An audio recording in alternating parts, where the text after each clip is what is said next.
Bon, Lucas, celle-ci, elle fait encore peut-être plus mal que les autres parce que en première mi-temps, le HAC a eu beaucoup de situations, beaucoup d'opportunités et comme souvent, ça ne passe pas, ça ne rentre pas. Oui, mais après, ça fait d'autant plus mal parce qu'on est dans une période qui est clé pour tout le monde et que le nombre de matchs qui nous reste à jouer s'amenuise et que la situation est tendue et donc forcément que chaque défaite est coûteuse à un prix très grand. On ressort avec une défaite de 0 à la maison. On n'avait pas pris l'habitude de lâcher beaucoup de points à la maison. C'est forcément dommage. Tout n'est pas à jeter dans la rencontre, ça c'est clair.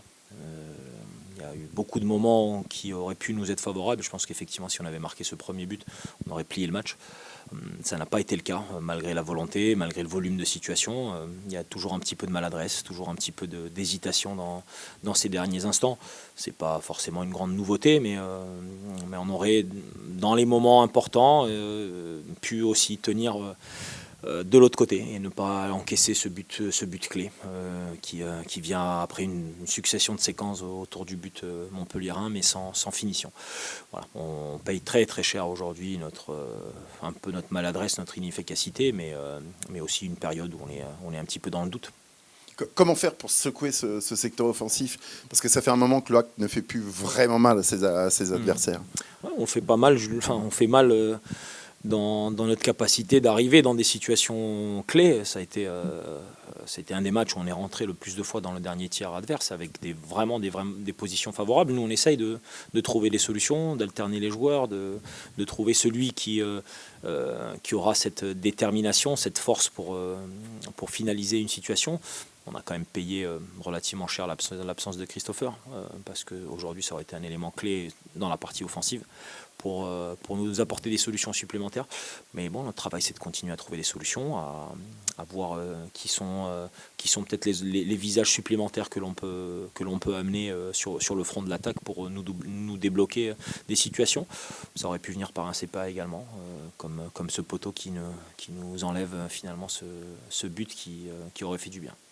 Le choix de laisser Bayo sur le banc, c'est pour le secouer, pour le réveiller, aussi pour créer un déclic différent, pour apporter du changement dans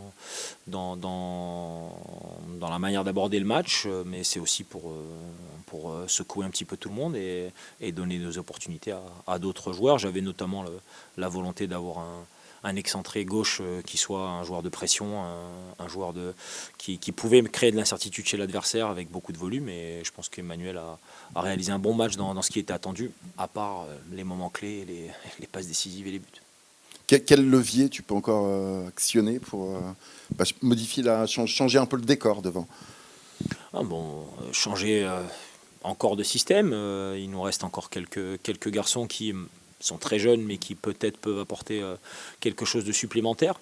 Et puis simplement être en capacité de se renouveler et de revenir à la charge à chaque fois, parce que je pense que c'est par ça que ça passe.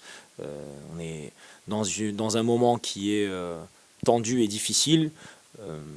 Et voilà, on n'avait en aucun cas prévu de jouer des places européennes. On est dans une bataille de maintien. Elle sera difficile, extrêmement difficile, mais il ne faut surtout pas baisser les bras. Surtout pas baisser les bras et surtout rester relativement unis, se dire les choses quand elles doivent être dites, mais rester unis et rester concentrés sur notre travail. Parce qu'avec avec la répétition des efforts, il y a un moment donné où on sera récompensé. Et je pense qu'on doit continuer à provoquer des situations pour qu'on puisse être récompensé. Aujourd'hui, on n'a pas vu le match de Clermont. On a vu une autre équipe avec un autre état d'esprit. Et ça, on doit le garder. Justement, est-ce que cette défaite, elle fait encore plus mal que celle de Clermont? Non. Voilà, Clermont, on a tous vu, le HAC n'était pas au niveau. Là, aujourd'hui, c'était quand même cohérent dans le jeu. Et à l'arrivée, il n'y a même pas les miettes. Non, tu n'es pas tout le temps récompensé sur ton contenu. C'est le cas aujourd'hui. Mais je préfère être comme on a été aujourd'hui. Si on doit perdre, je préfère être comme on a été aujourd'hui, avec un vrai état d'esprit, avec sur une bonne partie du match des éléments football qui avaient une certaine logique et avec un petit autre scénario, ça aurait pu tourner en notre faveur.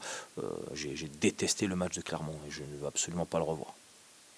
Un petit mot sur Aruna Sanganté. Est-ce que le fait de le positionner en latéral droit, est-ce que ça sera toujours une option pour ce sprint final?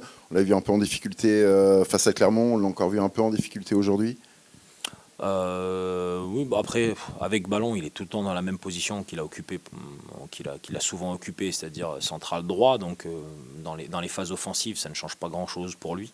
Sur la phase défensive, effectivement, ça peut avoir une tendance à le faire dézonner, mais comme c'est un joueur qui est souvent à l'aise dans les 1 contre 1, dans la gestion des espaces, et qui possède une super vitesse en transition, c'est d'habitude quelqu'un qui arrive à gérer ces éléments-là. Voilà,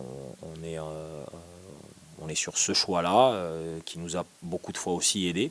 Mais aujourd'hui, il est capable de livrer des super matchs à ce poste-là. Comment vous avez réagi sur le but de Montpellier que vous prenez sur un contre? Est-ce qu'il y a eu une défaillance dans le repli? Est-ce qu'il y a eu un peu de naïveté parce que l'équipe s'est fait peut-être absorber? Non, mais on finit pas nos actions entamées autour de la surface de réparation. Je pense que ça vient d'un centre un peu mou, mais on n'a pas une grande présence en entrée de la surface qui nous aurait permis de potentiellement faire une petite faute ou de ralentir la situation. C'est vraiment le principe clé de Montpellier, de remonter les ballons avec les ailiers qui vont à une vitesse vraiment folle. Je pense que dans les moments où nous avons réussi à terminer nos actions, on n'a jamais été en danger sur les contre-attaques. Là, ça a été pour moi une séquence trop longue où on produit rien et on met des ballons un peu neutres, un petit peu hasardeux, et on se fait attraper sur ce moment-là. C'est vraiment, vraiment dommage. Et bon, c'est aussi la force des Montpelliérains qui mettent souvent des buts dans ce style-là. On a très bien contrôlé ça en première mi-temps. On s'est fait attraper en déséquilibré.